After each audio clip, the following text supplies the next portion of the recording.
नमस्कार दोस्तों, सामान्य अध्ययन की श्रृंखला में आप सभी लोगों का हार्दिक स्वागत है। आज हम फिर से एक बार 10 प्रश्नों को करेंगे कल के आगे से। तो देखिए, पहला प्रश्न, पश्चिमी भारत में सांस्कृतिक पुनर्जागरण का अग्रदूत किसे कहा जाता है? तो देखिए, जो पश्चिमी भारत है, पश्चिमी भारत में सांस्कृतिक पुनर्जागरण का अग्रदूत अगर आपसे पूछता है कि पश्चिमी भारत में सांस्कृतिक पुनर्जागरण का अग्रदूत किसे कहा जाता है, तो हम नाम लेंगे महादेव गोविंद रानाडे का, यानी एमजी रानाडे का। एमजी रानाडे को पश्चिमी भारत में सांस्कृतिक पुनर्जागरण का अग्रदूत कहा जाता है। याद रखेंगे इस तथ्य को। अगला प्रश्न देखिए, पूना सार्वजनिक सभा का गठन किसने किया था? पूना सार्वजनिक सभा का गठन किसने किया था? तो महादेव गोविंद रानाडे, एमजी रानाडे के द्वारा ही पूना सार्वजनिक सभा का गठन किया गया था। महत्वपूर्ण प्रश्न है, पूना सार्वजनिक सभा का गठन किसने किया? अगला प्रश्न देखिए, बाल गंगाधर तिलक व गोपाल कृष्ण गोखले के राजनीतिक गुरु कौन थे? यानी बाल गंगाधर तिलक के राजनीतिक गुरु कौन थे और गोपाल कृष्ण गोखले के राजनीतिक गुरु कौन थे? आपसे गोपाल कृष्ण गोखले का राजनीतिक गुरु भी पूछ सकता है या बाल गंगाधर तिलक का राजनीतिक गुरु पूछ सकता है। तो बाल गंगाधर तिलक के राजनीतिक गुरु महादेव गोविंद रानाडे, एमजी रानाडे थे, और गोपाल कृष्ण गोखले के भी राजनीतिक गुरु महादेव गोविंद रानाडे ही थे, एमजी रानाडे। अगला क्वेश्चन देखते हैं, लोक हितवादी किसे कहा जाता है? तो आप जानते भी होंगे, गोपाल हरि देशमुख को लोक हितवादी कहा जाता है। लोक हितवादी के नाम से गोपाल हरि देशमुख प्रसिद्ध हैं। अगला क्वेश्चन देखिए, परमहंस मंडली की स्थापना किसने की थी? तो परमहंस मंडली की स्थापना करने वाले भी गोपाल हरि देशमुख ही थे। तो इस प्रकार से 5 प्रश्न हो गए। पुनः एक बार इनको रिकॉल करते हैं। देखिए, पश्चिमी भारत में सांस्कृतिक पुनर्जागरण का अग्रदूत महादेव गोविंद रानाडे, एमजी रानाडे को कहा जाता है। पूना सार्वजनिक सभा की स्थापना महादेव गोविंद रानाडे ने की थी।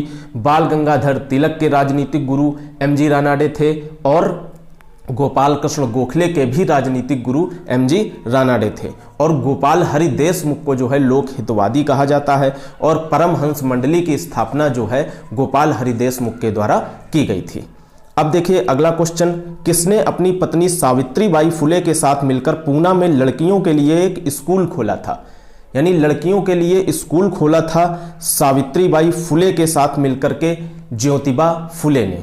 यानी ज्योतिबा फुले ने अपनी पत्नी सावित्रीबाई फुले के साथ मिलकर के पूना में लड़कियों के लिए एक स्कूल खोला था। यानी ज्योतिबा फुले ने जो है वो शिक्षा के क्षेत्र में कार्य किया हुआ था और पूना में लड़कियों के लिए एक स्कूल खोला था इसी क्रम में, और इसमें सहयोग किया था उनकी पत्नी सावित्रीबाई फुले ने। अगला प्रश्न देखिए, पुणे महाराष्ट्र में सत्य शोधक समाज नामक संस्था की स्थापना किसने की थी?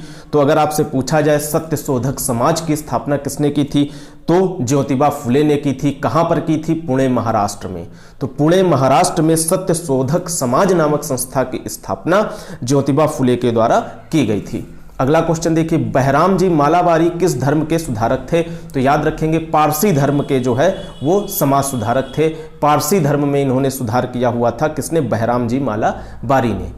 अगला क्वेश्चन देखिए, किसके प्रयासों से बंगाल में यंग बंगाल आंदोलन चलाया गया था? Most important question, young Bengal आंदोलन किसके प्रयासों से चलाया गया था? तो नाम याद रखेंगे, Henry Vivian Derozio. Henry Vivian Derozio एक नवयुवक थे, हेनरी विवियन डिरोजियो, इन्हीं के प्रयासों से ही बंगाल में यंग बंगाल आंदोलन चलाया गया था। अगला क्वेश्चन देखिए, आधुनिक भारत का प्रथम राष्ट्रवादी कवि किसे कहा जाता है? तो अगर प्रश्न पूछता है कि आधुनिक भारत का प्रथम राष्ट्रवादी कवि कौन था, तो हेनरी विवियन डिरोजियो को ही आधुनिक भारत का प्रथम राष्ट्रवादी कवि कहा जाता है। तो इस प्रकार से आज की क्लास में हमने 10 क्वेश्चन देखे। तो देखिए, जो लास्ट के 5 क्वेश्चन थे इनको फिर से रिकॉल करते हैं। देखिए, सावित्रीबाई फुले के साथ मिलकर के पूना में लड़कियों के लिए स्कूल खोलने वाले ज्योतिबा फुले थे। ज्योतिबा फुले की पत्नी का जो नाम था वो सावित्रीबाई फुले था। और फिर बताया था कि पुणे महाराष्ट्र सत्य शोधक समाज नामक संस्था की स्थापना भी ज्योतिबा फुले के द्वारा की गई थी। और बहराम जी मालाबारी जो थे वो पारसी धर्म के सुधारक थे। और हेनरी विवियन डिरोजियो के प्रयास से बंगाल में यंग बंगाल आंदोलन चलाया गया था और आधुनिक भारत का प्रथम राष्ट्रवादी कवि जो है वो हेनरी विवियन डिरोजियो को कहा जाता है।